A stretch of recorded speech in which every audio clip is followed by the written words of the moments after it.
అందరికీ నమస్కారం. IYR talks మొదలుపెట్టి ఎఫెక్టివ్గా పోస్టింగ్స్ మొదలుపెట్టి ఒక సంవత్సర కాలం అయింది. ఈ సంవత్సర కాలంలో సబ్స్క్రైబర్స్ బేసు 3,000 నుంచి 33,000 దాకా పెరిగింది. ఐవైఆర్ టాక్స్ను ఆదరిస్తున్న మీ అందరికీ నా ధన్యవాదాలు. భవిష్యత్తులో కూడా ఇదే రకంగా ఐవైఆర్ టాక్స్ని మీరు ఆదరిస్తారని ఆశిస్తూ ఉన్నాను. Thank you. నమస్కారం కృష్ణయ్య గారు. ఐవైఆర్ టాక్స్కి పునఃస్వాగతం. ఏ రోజు ఎవరిని తెలుసుకోకపోయినా మన ఐవైఆర్ టాక్స్లో ట్రంప్ గురించి ఒక ఎపిసోడ్ అనేది చేయడం సాధారణంగా అయిపోయింది. నిన్న ఒక దాని మీద చేసాం, పొద్దున్న లేవగానే ఇంకో విషయం వస్తే దాని మీద కూడా చర్చ చేయాల్సిన అగత్యం ఏర్పడుతోంది మనకి. సో నిన్న ట్రంప్ 2 స్టేట్మెంట్స్ చాలా ఫన్నీగా ఉన్నాయి. ఇప్పుడు వెనిజులా తాత్కాలిక అధ్యక్షుడు నేనే అని ఒకటి ప్రకటించుకున్నారు. అట్లాగే ఇప్పుడు ఇరాన్ మీద 25 ఎవరైతే దిగుమతులు చేసుకుంటున్నారో వాటన్నిటి మీద 25% అడిషనల్ లెవీ చేస్తామని చెప్పేసి ఒక కొత్త ఇది చెప్పుకుంటూ వచ్చారు. అంటే ఏ రోజు ఆయన ఏమి చేస్తారు, ఇంకా ఒక వారం రోజులు మనకు ఉంది ఆయన 1 ఏడాది పరిపాలనలో అమెరికాలో ఉన్నందుకు. కానీ దీనివల్ల ఏమంటే ముఖ్యంగా భారతదేశము, చైనా, మిగిలిన మిడిల్ ఈస్ట్ కంట్రీస్ అన్నిటికీ ఒక విఘాతం కింద అనబడుతుంది. ఆల్రెడీ రష్యా చెంబులు దానివల్ల భారతదేశం చాలా కోల్పోవాల్సి వస్తుంది. ఎందుకు ఆయన ఈ విధంగా చేస్తున్నారు అనేది ఒక పెద్ద ప్రశ్న. అంటే ప్రతిరోజు అనిశ్చితే మనకి ఒక డైరెక్షన్లో మనం వెళ్ళగలము అనుకుంటే దీనివల్ల నాట్ ఓన్లీ ఇండియన్ ఎకానమీ, మిగిలిన ఎకానమీస్ ఇన్ ది వరల్డ్ కూడాను ఇదిగా ఉంది. మరి అక్కడ ఇరాన్లో మరి ప్రేరేపిత ఉగ్రవాదమా లేకపోతే ఏమో తెలియదు, చాలామంది ప్రాణాలు కూడా కోల్పోతున్నారు. మరి ఇరాన్ను కూడాను స్వాధీనంలో తీసుకుంటారు. ఇప్పుడు ఎట్లాగా నిన్న మనము ఈ గ్రీన్లాండ్ గురించి మాట్లాడుకున్నాం. ఈ ఇరాన్ది కూడాను ఒక విధంతో ఉంది, సడన్గా అయినా అవ్వచ్చే అనేది. ఇది మనకేనూ ఇరాన్కి మంచి దౌత్య సంబంధాలు ఉన్నాయి, ఆయిల్ ఇంపోర్ట్స్లో కానీ లేకపోతే అక్కడ మనం ఇదివరకు డిస్కషన్లో కూడా చేసాం. ఆ పోర్ట్ని జాయింట్గా డెవలప్ చేసుకుని ఇప్పుడు భారతదేశమే నిర్వహిస్తోంది. అది చాలా ఆఫ్ఘనిస్తాన్ ద్వారా మనకు సరుకు రవాణా చేయడానికి చాలా ముఖ్యమైన వారధిగా ఉంటుందనే విషయంలో. మరి ఈ లేటెస్ట్ నిన్న ఒక 24 గంటల ముందు చేసినటువంటి ఈ స్టేట్మెంట్ మీద మనకి ఫలితాలు ఏ విధంగా ఉండబోతున్నాయి. అలా నిన్న మరి అమెరికన్ అంబాసిడర్ టు ఇండియా ఆయన వచ్చి మరి ఆయన ఏదో ఒక స్టేట్మెంట్ కానీ స్టాక్ మార్కెట్స్ మళ్ళీ పైకి పెరిగిపోయి మళ్ళీ అఫ్కోర్స్ ఇవాళ మళ్ళీ వెనక్కి పడ్డాయి అనుకోండి. బట్ ఒకటి ఏంటంటే అసలు ఎట్లాగా ఎవరు ఏం మాట్లాడుకుంటారో కూడా అనిశ్చిత పరిస్థితిలో ఉంది. దీని మీద ఈ ఎదుమెద్ద పరిస్థితి మీద మీ వ్యాఖ్య అంటే ఒకటి, ఇది మనం నిన్న మాట్లాడాము, ఏది ఈ ట్రేడు, ఈ విషయాలు, టారిఫ్. ఈరోజు మనం పూర్తిగా ఇరాన్ మీదే కాన్సన్ట్రేట్ చేద్దాం. ఇరాన్ మీద డిస్కస్ చేస్తే బాగుంటుంది. ఇరాన్ బేసిక్గా ఇప్పుడు ఒక టిప్పింగ్ పాయింట్ లెవెల్లో ఉంది. నేను అనుకోవటం, ప్రపంచంలో ఎక్కడైనా ఒక చోట ప్రపంచ మంచి కోసంగా అమెరికా ఇన్వాల్వ్ కావాలి అంటే ఈరోజు ఇరాన్లో కావాలి. వెనిజులా కాదు, యుక్రెయిన్ కాదు, ఇరాన్లో ఇన్వాల్వ్. ఎందుకు అంటావా? వెనిజులాది నీతి సమస్య డిక్టేటర్షిప్, అక్కడ అమెరికా మాట వినకపోవటం.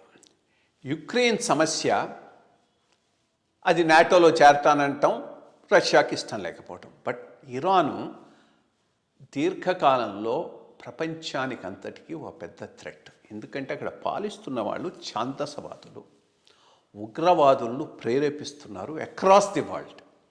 ఇండియాను ఈరోజు ఎందుకు స్పేర్ చేస్తున్నారంటే జియో పొలిటికల్గా ఇండియా అవసరం ఉన్నది.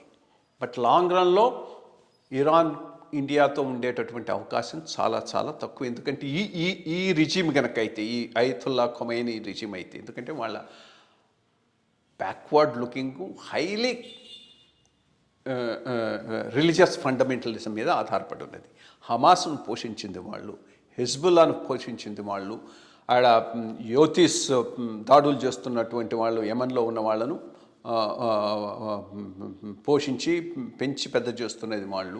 అక్కడక్కడ టెర్రరిస్ట్ అటాక్స్ జరుగుతుంటే దానికి స్థావరంగా ఇరాన్ తయారైంది.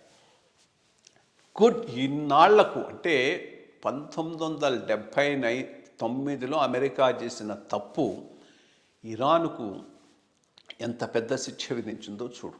అంటే ఆల్మోస్ట్ 50 సంవత్సరాలు, 45-50 సంవత్సరాలు ఇరాన్ చాలా వెనక్కి వెళ్ళిపోయింది.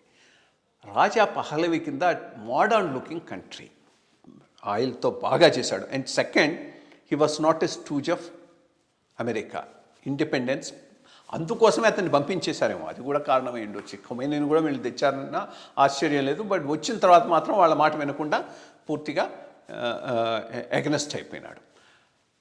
ఈరోజు ఇరాన్లో జరుగుతున్నటువంటి ప్రొటెస్ట్లు అవి ఈ ఛాందసవాదానికి వ్యతిరేకంగా జరుగుతున్నటువంటి ప్రొటెస్ట్లు. కాబట్టి మోడర్న్ సెక్యులర్ ఇరాన్ అనేటటువంటిది లౌకికవాదంతో కూడినది ప్రపంచానికి స్టెబిలిటీ ఇస్తుంది, ఇండియాకు చాలా ఎక్కువ స్టెబిలిటీ ఇస్తుంది. ఇప్పుడు కూడా మనకు ఈ ఇస్లామిక్ రిపబ్లిక్తో మంచి సంబంధాలు ఎందుకున్నాయంటే జియోపొలిటికల్గా మన అవసరం వాళ్ళకు ఉంది కాబట్టి, అంతకు మించి కాదు. బట్ అక్కడ సెక్యులర్ మోడర్న్ అవుట్లుక్ ఉన్న కంట్రీ కనుక వచ్చిందంటే ఇండియాకు దానికి బలపడేటటువంటి అవకాశం ఉన్నది. రెండోది, స్ట్రాంగ్ జొరాస్ట్రియన్ రిలీజన్ పెద్దగా లేదు కానీ స్ట్రాంగ్ జొరాస్ట్రియన్ ఫీలింగ్ అయితే ఉన్నది. ఎందుకు? జొరాస్ట్రియన్ రిలీజన్ చాలా బాగా ఉన్న టైంలో, బ్రహ్మాండంగా విస్తరించిన టైంలో, వాళ్ళు పెద్ద పెద్ద సామ్రాజ్యాలను స్థాపించినటువంటి టైంలో, అఖమెడియన్ డైనాసిటీ, డైరస్, అరబ్బులు వచ్చి ఇండియాలో లాగానే బైసోట్ ఇస్లాంను అక్కడ స్ప్రెడ్ చేశారు. సో ఒక మోడర్న్ సెక్యులర్ గవర్నమెంట్ కనుక వచ్చిందంటే మొత్తం కంట్రీ కూడా రిలీజనే మారిపోయేటటువంటి అవకాశం ఉంది. అంత అవకాశం ఉన్నటువంటి దేశం ఇరాన్. అది జరిగినప్పుడు అది ఒక స్టెబిలిటీని మొత్తం ప్రపంచానికి ఇవ్వగలదు. కాబట్టి లెట్ us హోప్. ఒకటి, ఈ వైలెంట్ ప్రొటెస్ట్ ఏవి కూడా ఒక వారం 20 రోజుల్లో అటు ఇటు తేలిపోవాలి కానీ ప్రొలాంగ్ అయితే మాత్రం సబ్సైడ్ చేయడం ఈజీ అయిపోతుంది, ఏ రిజీమ్కైనా ఎక్కడైనా కానీ.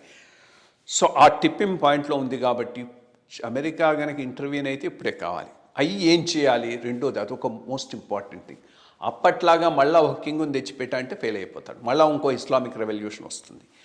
కాన్షియస్గా వీళ్ళ ఇంట్రెస్ట్ను ముందు పెట్టకుండా అక్కడ ప్రజాస్వామ్యం గట్టిగా నిలదొక్కునేటటువంటి అవకాశాన్ని కల్పించి 2 పార్టీలు వచ్చి వాళ్ళతో వస్తున్నాయంటే ఓవరాల్గా ఆ దేశం అభివృద్ధి చెందే అవకాశం ఉంది. అమెరికాతో వచ్చిన పెద్ద ప్రాబ్లం ఏంటంటే ఎక్కడ వీళ్ళు ఏలు పెట్టినా ఉన్నవాడిని తీసేస్తారు కానీ వచ్చేవాడిని అంతకంటే వెధవని తీసుకొచ్చి పెట్టి వాడిని నియంత్రణ చేస్తారు, వాడికి సపోర్ట్ ఇస్తారు, అక్కడ డెమోక్రసీ లేకుండా చేస్తారు.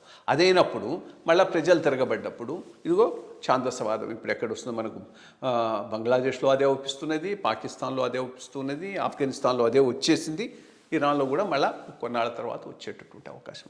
చూడాలి ఏ రకంగా పోతుందనేది. బట్ అమెరికాకు ఒకవేళ ఇంటర్వ్యూన్ అయ్యేటట్టయితే ఇరాన్ను మించినటువంటి దేశం ఇంకోట్లేదు. మంచి విషయం చెప్పారండి, థ్యాంక్ యూ. అయితే ఈ 25% టారిఫ్ వలన భారతదేశానికి కొన్నాళ్ళు, ఎందుకంటే ఇక్కడి నుంచి బాస్మతి రైస్ ఇవన్నీ ఎక్స్పోర్ట్ అయ్యేవన్నీ కూడాను చాలా కాస్ట్లీ అవుతాయి, అక్కడనే మనం ఇంపోర్ట్ చేసుకునేవి. మరి చూడాలి ఏ రోజు ఎట్లా మారుతుందనేది తెలియదు. నమస్కారం.